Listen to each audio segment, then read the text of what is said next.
po ako dito sa Novaliches. Ito, oh. Pinapaparking kami dito nung parking boy. Ngayon, hinuli kami dito. Hindi naman nakabalandra sa daan. Tama ba yun? So, kung alam lang namin dito na bawal pala dito, bakit kami pinapaparking dito? Tapos uhulihin nila, nag-aantay lang sila. O, tingnan natin yan ngayon. Bibidyo ko talaga to. O, yan o, tingnan mo. Ito yung motor ko. Ito yung motor ko, ha. Wala sa gutter yan. Wala sa highway yan.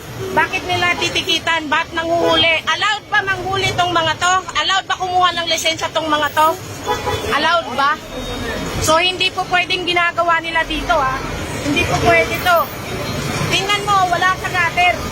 Dapat no parking area dito. Yan ang dapat sabihin nila. Hindi po pwedeng ganyan. Sidewalk yan, sir. Pero bakit pinapabayaan nyo na magkakapera yung mga tao dito? Pinapaparking nila. Abala kayo?